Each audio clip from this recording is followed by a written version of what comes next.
Hello, I'm Jim Cuno, President of the J. Paul Getty Trust. Welcome to Art and Ideas, a podcast in which I speak to artists, conservators, authors, and scholars about their work. If you're working in a major museum, pretty well anywhere, you feel like the world is looking at you. It's no longer your city or your state or even your country that is aware of what you're doing. It is an international phenomenon, for better and for worse. In this episode, I speak with Timothy Potts, director of the J. Paul Getty Museum.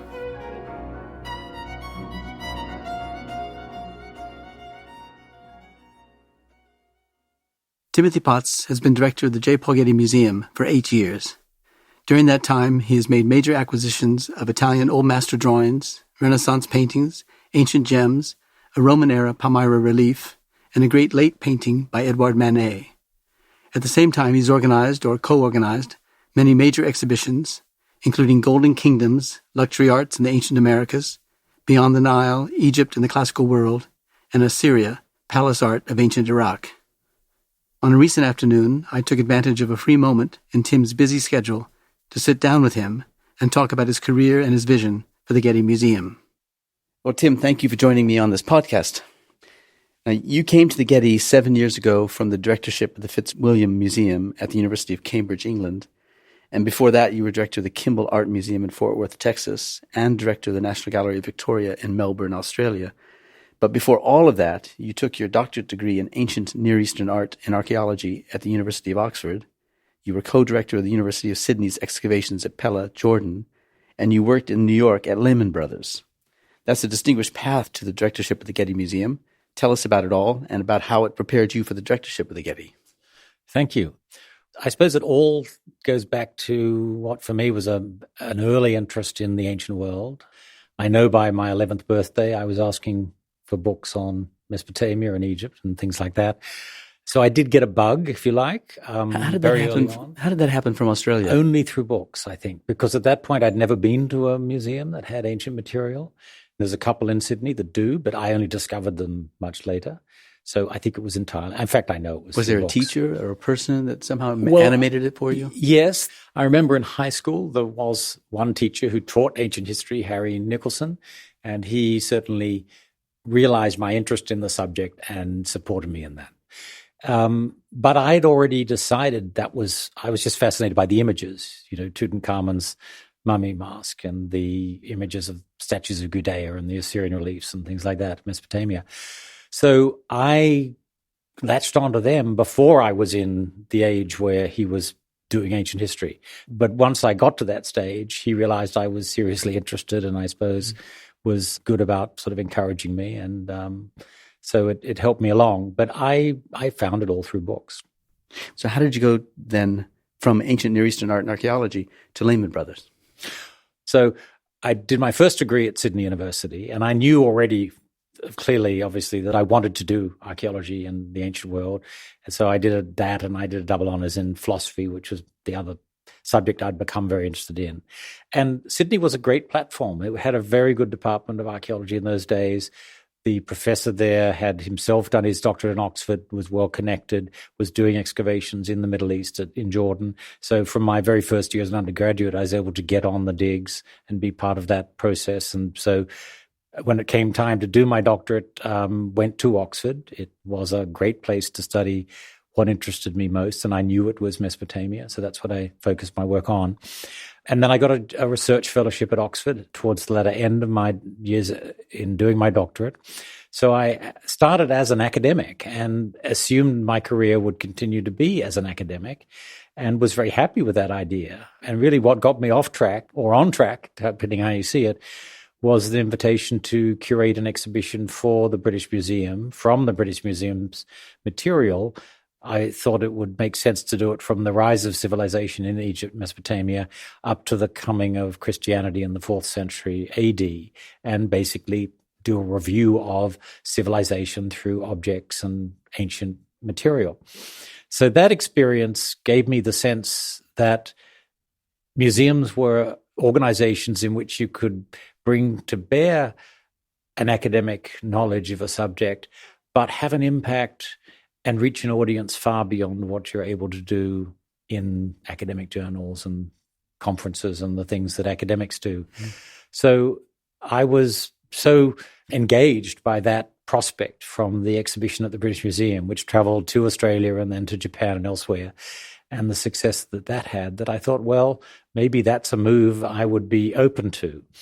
And that gets me to the Lehman bit, because I realized I had sort of a strong academic background and now the curatorial work of having done at least one major exhibition, but I realized I'd need to demonstrate other skills if I was going to be a museum director or in any senior role in a museum.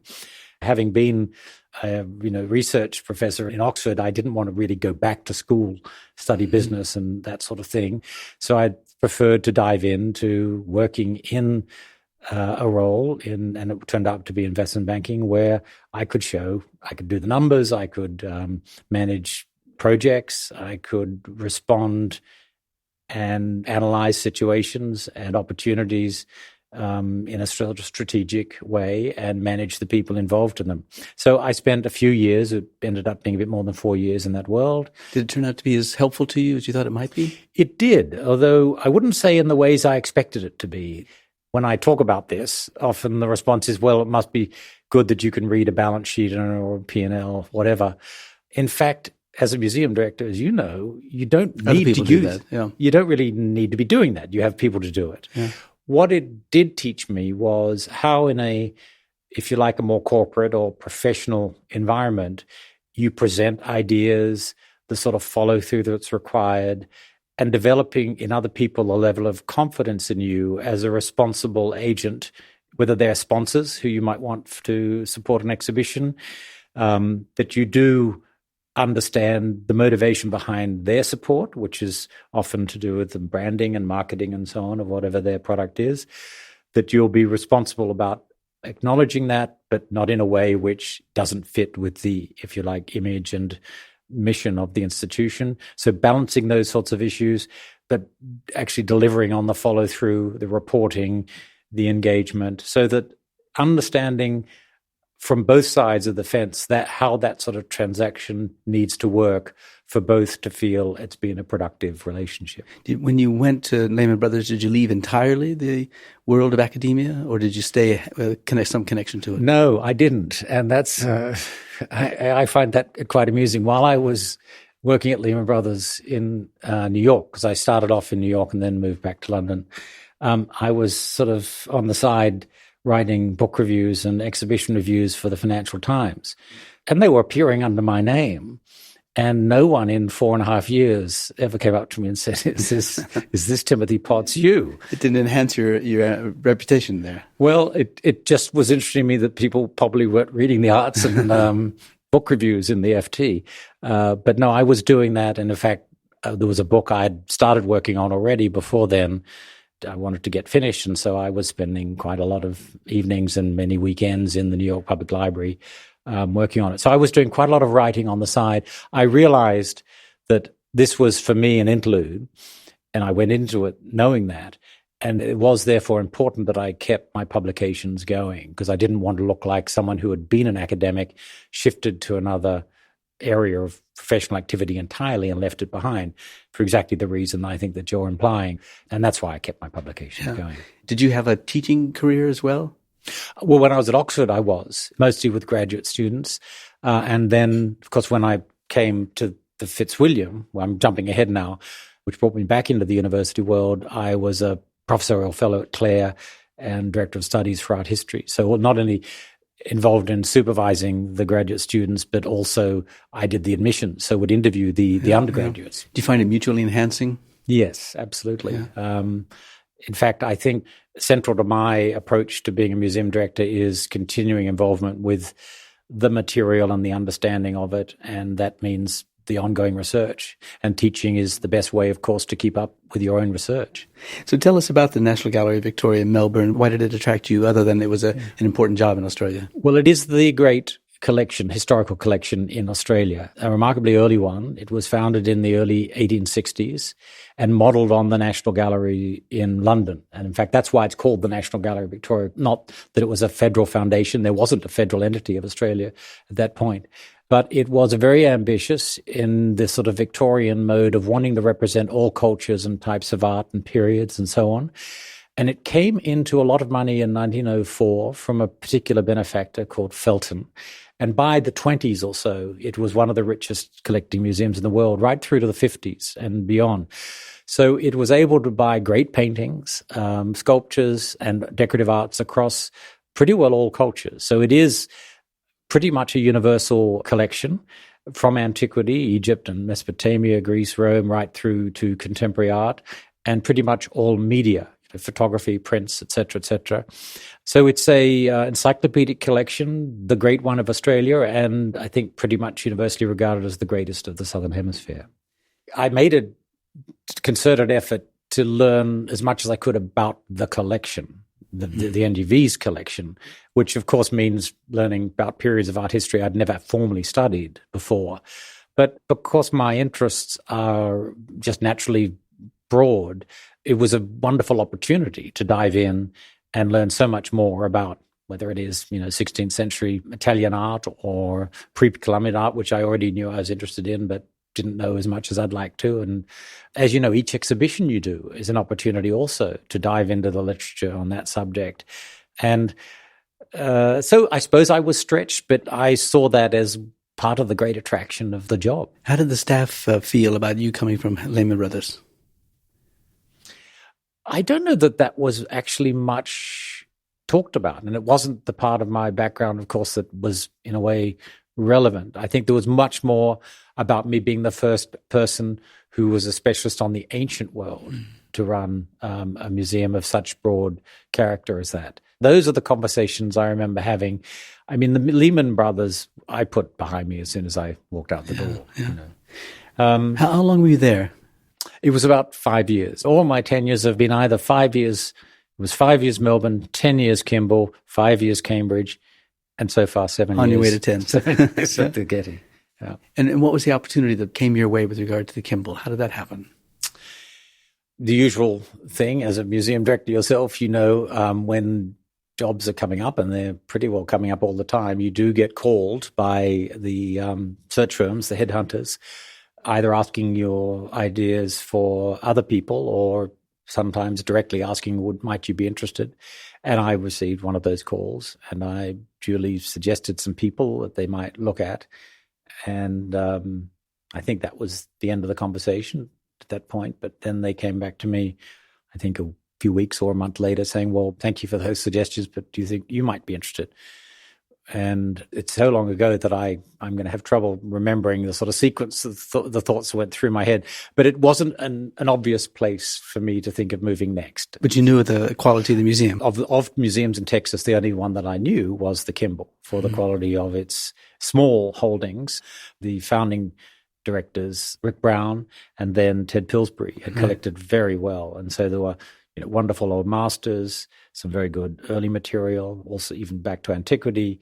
And it's in an extraordinarily beautiful and, in fact, iconic building by Louis Kahn. Perhaps for many people his greatest building of all. Yeah. So that combination and the opportunity to continue to collect at that very high level. And in that way, the Kimbell is a bit like the Getty. It had and has a very good endowment. And so it was known above all for the quality of acquisitions it's able to make. And that was the great attraction of moving there. You keep talking about acquisitions, but of course the museums are also the means by which exhibitions are mounted, organized and mounted. And you did a series of important exhibitions at the Kimbell. How do you balance your interest in acquisitions with that of exhibitions? I think they're the two most exciting and joyful parts of the job.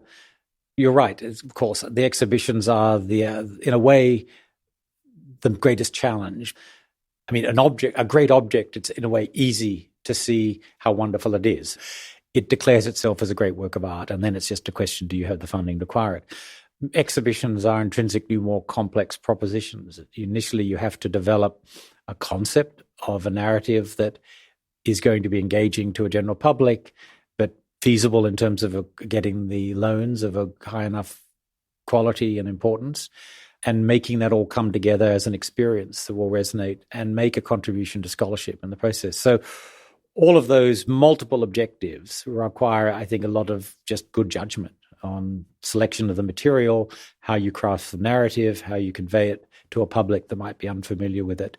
But when you can get it to work, it is also, just like a great acquisition, one of the most rewarding experiences you can have in working at a museum. Yeah, you said you were there 10 years and then you went to the Fitzwilliam in Cambridge. So you returned to England, but you also returned to distinguished academic settings. Yeah. How does Fitzwilliam work within the context of Cambridge University? It is the art museum of the University of Cambridge, so it belongs to the university, but set up as most museums were in the 19th century from a particular bequest and collection, but grew dramatically over the decades and beyond to be one of the great collections of Britain. I mean, after the National Gallery in London and National Galleries of Scotland, for its paintings in particular, it's probably the third or fourth greatest collection in the country.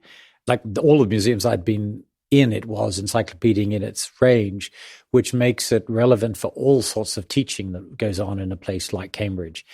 And that was part of the attraction to me. It was bringing the academic dimension of my background and the museum aspect of my background together again, actually in a more fully connected way than it had ever been the case before. So I really enjoyed that prospect and enjoyed my years there, being involved not only in running the museum and creating a much more ambitious exhibition program. And that was the focus of my efforts there. I think if I think back, what was I able to make a difference in, it was to elevate the exhibition program in a way it hadn't really been done in the past. And I remember very well an exhibition on ancient Chinese art, and it was, I think, the last exhibition you probably did there before coming to the Getty. It was one of the last. It was on the Han period of China, so 3rd century BC to 3rd century AD, and particularly the royal burials. And we were able to get 2 of the great jade suits, and they'd never lent 2 of them before, and the other great gold work and jade work. And so how did the exhibition come about? It was a lot of diplomacy, as you would expect in that sort of situation. But did someone come to you with an idea, or did you have the idea? We had a curator of Asian art, and his thesis had been on the Han period. He'd studied in Cambridge after doing his undergraduate work in China. And I asked him, there had never been a special exhibition on anything to do with Chinese art. So I said to him, what is the great exhibition that could come out of China that we ought to think about doing? What would make a difference not only to us, but to this understanding of a period or aspect of Chinese art? And he came back, well, there are the great royal tombs of China. They're well known in China and well displayed, but there hasn't been a really focused exhibition on them outside China. So that's where the idea came from. We were lucky. Cambridge is somewhat of a magic name in China. I think that the prestige helped us greatly in getting the loans. I went on a trip with the then Vice Chancellor of Cambridge and others. On that trip, we were able to, as it were, leverage that for further discussions about possible loans. And it came together, and the show was a great success. Yeah. Well, it was just about that time that we were able to lure you away from Cambridge to the Getty. What was it about the Getty that attracted your interest? Well, the Getty is the Getty, isn't it? It has, in fact, I suppose all of the things that I've said were attractive about other places. The ambitious program of acquisitions, and frankly, second to none, I'd say now in museum terms. There are private collectors who sometimes outbid us at auction, but overall, I think we have the most ambitious program of any museum in the world these days. And also a tradition of great exhibitions, which we've been able, I think, to strengthen further and diversify through programs like the Classical World in Context and Ancient Worlds Now, as we launch into that. And also using the program not just to reinforce and give more context to the areas we do collect, but occasionally to represent periods or aspects of art that we don't collect, but have some intrinsic complementarity or relationship to what we collect. You'll remember the show we did on London Calling, which was British artists of the mid and later 20th century, including Bacon and Freud and Andrews and Auerbach and so on, who are still working in a figurative tradition and a landscape tradition which connects them to the 20th and even the 19th century. But some of these were living artists, so it is contemporary art. So that was a sort of thing we've only, as it were, dallied with very rarely in the past, and we've made those sorts of ventures a little more regular. How has the collection of the Getty evolved? That is, what kinds of things are collected? Now we have a defined set of interests. It's not encyclopedic, as you say. How did the collections evolve? Yeah. Perhaps the first thing to say is that it is essentially a collection of only European art. And you can easily visit the Getty, walk through all the galleries, that it might not strike you until you've left that what you've seen is the history of European art, admittedly from ancient Greece, Rome and medieval and right up through to 1900. It's the European tradition, not the American and not Asian and not many other things.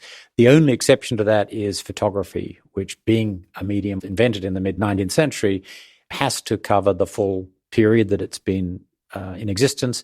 And I think rightly, when it was added to the list, was given a global remit. So it collects the traditions in America and Japan and indeed around the world. And who decides the range of things the museum is to collect? Of course, good ideas are welcome from anyone, but they tend to percolate from the curators up to Richard Rand, the head of collections, and to me. We discuss them at length with the respective curators. And there's always more things we'd like to have than can be afforded. So it is a selective process and we have to prioritize. And then we come and discuss them with you. And assuming you're on board with the proposals, then anything that is valued at over $1 million will need to go to the board for their approval. For all works, we prepare proposals based on what the object is and why it's important, making the case for it being a worthy addition to the Getty's collection. And that will then go in the board books and be voted on at the board meeting. I guess, we don't collect 20th century European painting and sculpture. We don't collect ancient Chinese or any Chinese art at all except for photography. But so who makes that decision, and who has the authority to help define the collection as we have it? Well, it's been the board historically. With the caveat that the starting point was, of course, what Mr. Getty himself collected, which was primarily decorative arts, French furniture of the 18th century and other decorative arts, and a relatively small number of paintings and sculptures, very few sculptures. But then after his death, the board decided to expand the remit by adding new departments. So sculpture was added explicitly as a category together with the decorative arts. And then we added the 3 departments, which are works on paper, manuscripts, drawings, and photography. And those all happened in the early 80s. Was that because of opportunities? The illuminated manuscript collection, of course, was virtually a single acquisition. Mm-hmm. And the photography was done not quite from one, but from a small number of private collections that were in existence at the time. So it did start as a collection of collections. Buying single works would have been a much longer and more arduous process. So the principles, though, that we are still within the European tradition has been maintained. Occasionally the question gets raised as time goes on, does our endpoint of 1900 make us look like an old-fashioned institution because we're no longer keeping up with what's happening in the art world over the last, what is now more than a century ago? I actually don't think that that's necessarily a problem. There are many other institutions in LA that represent the 20th and 21st century very well. And not every museum has to cover the same territory. In fact, it's better that they be in some way complementary. Yeah. It seems to make sense that we wouldn't duplicate what others are doing, but rather we would contribute to what others are doing. To what extent do you actually take that into account? Yes, we do. When we're buying a work by an artist, let's say it's a 17th century artist, and we don't have a work by that artist, but let's say the Norton Simon has a great work by that artist, or LACMA has a great work by that artist, we will think twice before going for that painting. It's because we're not endeavoring to be a museum with the depth that, say, the Met has in New York. We're not trying for that level of coverage. We want to be sure that we're acquiring the very best things of their kind that become available. That will mean there are little pockets of real strength and then areas of relative weakness, and then another pocket of great strength. And we can live with those pockets of relative weakness because our main objective is to get as many of the high points in works of truly supreme importance and quality that it's not a matter of checking a box or saying we can tick off that artist. It has to be a work of such outstanding importance. Yeah. When I tell people that I work at the Getty Museum, and the Getty Museum in its two different locations attracts nearly 2 million people a year, and therefore I think it's accurate to say that it's the most visited museum west of Washington, D.C., they're always surprised by that. So what are the features of the Getty Museum that attract so many visitors? I think it's the fact that the experience goes so far beyond the collections. We like to believe as museum directors that it's the quality of the collections that is the driving factor. But there are so many other elements to an experience of the Getty, whether it's the villa with its reconstruction of an ancient Roman building of the kind that those very works of art would have been shown in Roman times. So it's not just that you have a great collection of Greek and Roman art, you're seeing it in a villa, which is a reconstruction of exactly that sort of Roman villa around the 1st century AD. So that rather magical experience of being immersed is quite unique to the Getty. And then you've got the views, the wonderful landscaping around the villa, the view towards the ocean, just as a villa in Pompeii or Herculaneum would have had over the Mediterranean. So it's that full day experience, not only are there the galleries, but you've got these extraordinary vistas, and particularly at the center, I think there's no better view of LA than from the Getty Center. You have the Maya buildings, which are architectural masterpieces, the wonderful sunshine. It is Los Angeles. I mean, as a package, I just think it's an unbeatable experience. Yeah. So then how does the Getty Museum differ from the previous museums that you've directed? I think the main thing is its narrowness, that it's specifically European art other than for photography. It's also, I suppose, in structural terms, of course, the Getty Museum is part of the Getty Trust, and the Getty Trust is also the Getty Conservation Institute, the Getty Research Institute, and the Foundation. So we have those sister programs, which is, I think, a huge strength, perhaps not as obvious to the average visitor because they're not as open to the public, but their resources and their programs, whether it's restoring the paintings in Nefertari's tomb in Egypt, or whether it's a GRI research project on digitizing books for the libraries, or the great archives that they've been acquiring of Zemans and others, their programs and all of that research and experience is a great resource for us when we're developing, whether it's exhibition projects, research projects, or whatever. And we have a community of scholars and experts in those fields that complement so well the art historical and conservation experience and expertise that we have in the museum. So that's a huge difference, and I think a huge strength, which makes the Getty so much more than the sum of those individual programs. Yeah. Now, how have museums changed over the past 25 years, and how has the Getty managed that change, and does it need to manage that change? I think the growth in the profile of exhibitions is one of the things I'd point to. Of course, they're the exciting thing that comes and goes. They're a 3 or 4 month event. They get a lot of attention very quickly, and rightly so. But that does mean there's also a huge engine underneath the program to keep things going, and to be having at least one major exhibition up in part of the Getty Museum at any one time. I think the internationalization of the art world just continues unabated. And in every way, I mean, collectors all over the world are competing. The competition for exhibitions is huge. And the fact that what we do is noticed all over the world, it gets reported all over the world. If you're working in a major museum, pretty well anywhere, you feel like the world is looking at you. It's no longer your city or your state or even your country that is aware of what you're doing. It is an international phenomenon, for better and for worse. And mostly it's for better. Yeah. What about the new technologies? That was the third one I'd point out, which is, I think, the increasing exploitation of digital technologies to both make access to our collections freer and easier and so on. There's a lot of investment, as you know, and we know we're engaged in digitizing all of our museum collections here. It's a huge investment of time and people's effort and research and so on, but it's a core responsibility. If we're going to acquire things, and most of the world can't get to the Getty to see them in person, so it's important that they be able to access them online. Then also huge opportunities educationally through digital media. We're developing school programs, K through 12, but also adult education in video and other forms, which will multiply our reach many, many times over what we can ever receive in the museum itself. What about all the talk that's going on recently in museums about the need to increase diversity, not only in the collections, but in the staff and among the visitors and in the programming of the exhibitions and so forth? How does the Getty respond to that, and how does it distinguish its response from those of other museums? I think our response has been on many different levels, and I think needs to be. So it's in our recruiting. We're looking for ways to diversify the staffing. We've made big headway on that front with our docent body, but we're also in curatorial positions, conservation positions, and we are making progress. It's not as fast as we'd like, but it's certainly underway, and we're wanting to make the biggest effort we can.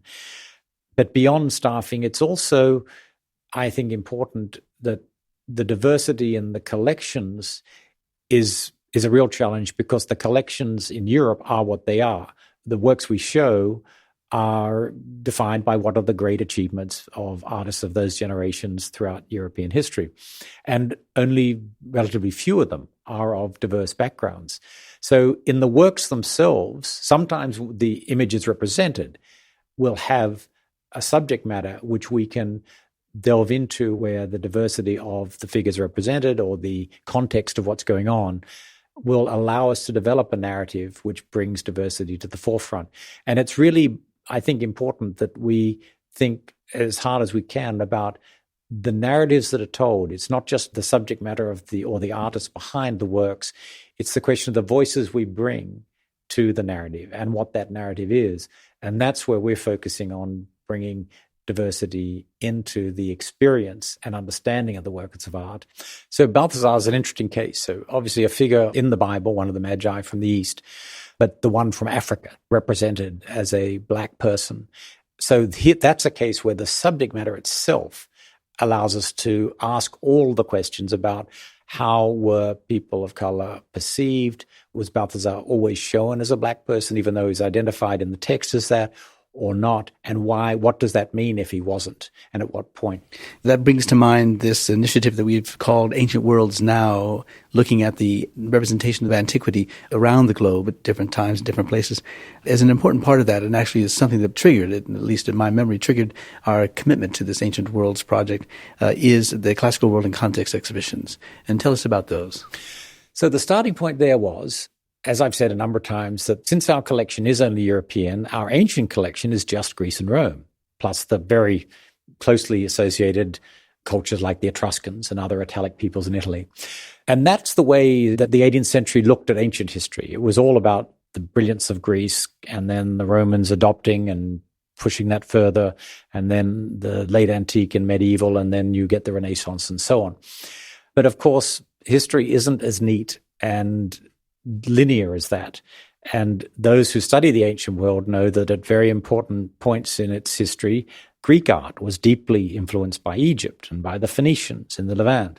Roman art was deeply influenced by the nations around it, the Persians, the Parthians, and others. And yet we are not able to represent those contacts, those influences, those exchanges. And they were both ways. There were traders, there were often mercenaries, there were sometimes conquests and booty being taken back and forward. So influences were always going in multiple directions. But we couldn't actually make those points through our collection alone, since we don't have the works that represent those other cultures they interacted with: Egypt, Mesopotamia, Anatolia, the Levant, and so on. So the Classical World in Context, a series of exhibitions, was an initiative I proposed, which would, through exhibitions, look at those relationships one at a time and build up over the period of a decade or so into a sort of 360-degree look at what those connections were between the classical world and Egypt and Anatolia, Mesopotamia, the Scythians of the steppe lands, the Thracians in Bulgaria, right through to the Central Asian kingdoms, the Greco-Bactrian kingdoms that arose after Alexander the Great, and even the connections as far as India and along to China along the Silk Road in the centuries just before and after Christ. There's a huge network of interrelations and exchanges and so on that's incredibly rich and very surprising. But it's too much for one exhibition. I mean, it's too much for one book. That's why we've split it up into manageable pieces. The first of them was the exhibition we titled Beyond the Nile, Egypt and the Classical World, which looked at relations from the Bronze Age right through to the late Roman period. The second one, which we're working on now, is the Classical World and Persia. Beyond that, we'll do the Classical World and Thrace, and after that, the Classical World and the Levant, which brings in the Phoenicians, the Philistines, the Canaanites, and others of that area. So we've got our work cut out for ourselves, at least for the next sort of 6 or so years. But it's a very ambitious program of a kind that no other institution has ever taken on. So I suppose it's another example of the Getty's level of ambition and commitment to sort of long-term projects. Just now to bring this back to where you began as an archaeologist, part of this Ancient Worlds Now project is going to be looking at archaeological sites and how one can advance the archaeological work, documentation of that work, and the conservation of the site after the work has been completed. Tell us about that and how it is that you are working with the other directors of the Getty Research Institute, Conservation Institute, and Foundation on this project. Well, in terms of the Ancient World Now concept, this is, I think, a great opportunity to expand the Getty's sort of engagement beyond even the cultures we know best, Europe, the Americas, and so on, to parts of the world, whether it's China or the pre-Columbian cultures, to take a truly global perspective on what is important. So at the museum, we're focusing on a few of the opportunities that we think both play to the strengths that the museum has in its expertise and experience, and also that address some of the most urgent needs for preservation and research that really is going to be transformative. One of them has to do with a site in Iraq called Girsu, which is the source of the finds of fantastic sculptures from ancient Mesopotamia, as it then was, at the site of Girsu. These are the statues of Gudea, who was the ruler of Girsu in the 22nd century BC, that you can see today in the Louvre, although some of them will be visiting us for an exhibition on Mesopotamia here at the Getty Villa in March 2020. But work on the site, like many of these other great heritage monuments, was fragmented. It's happened over a long period of time. Various expeditions have come and gone, excavated, left, done a little bit of conservation work, gone away. The site has deteriorated further, then further excavation works happened. Publication has been sporadic. So a lot of wonderful things have been found, but it has been far from exemplary in that there hasn't been any sort of strategic approach to how would you ideally, in this situation, address the issue of extracting from a site the best information you can and understanding of it, but also preserve the remains that need to be preserved, disseminate the information on it through publication, and today, of course, that means digitally, and involve the local community in its preservation, because unless they have buy-in and understand its value and become the great advocates for it, of course, in the long term, no project to save it will be as successful without that support at every level. But the local community is the most critical of all. So we're hoping at Girsu to partner with the British Museum, which has had a program there of training local conservators, Iraqi conservators, so that they can be involved in preserving the site and the objects found there. But we're hoping more generally to use this as a test case. It has all the problems. It was started back in the 19th century, and it's had these ongoing but intermittent programs of exploration and engagement. We want to look at what would be the right way to address a site like Girsu into the future, so that we can be asking the right questions in advance and giving guidance for how to strategically think about the order in which you do things, what sort of investments involved, and how to make the impact greatest, but also preserve what needs to be preserved on the site itself. And this is going to be part of this much larger project that I mentioned of Ancient Worlds Now, which is going to have a 5-pronged approach in which it's going to be looking at policy and advocacy and the protection of cultural heritage sites. It's going to be looking at K through 12 education. It's going to be looking at university-based education on museum collection sharing and the projects that you've just described at Girsu on archaeological sites. Can you think of another institution than the Getty that could conceive and execute on such a Ancient Worlds project like this? Well, I suppose maybe an institution, whether it's the British Museum or one of the big universities that has a commitment to the ancient world, might be able to. But if they did, it'd probably be the only such project that they'd have to put all their eggs in that basket. These are such ambitious projects and require such careful alignments of the appropriate institutions. And I don't know of another institution which can be doing that on, 5 or 10 fronts at the same time, the way the Getty is. Yeah, I think it is one of the great things about working at the Getty is that you can dream big. Yeah, absolutely. And you're pushed to. So we're grateful to have you here, Tim, as director of the Getty Museum, but here on this podcast. Thanks so much. Thank you.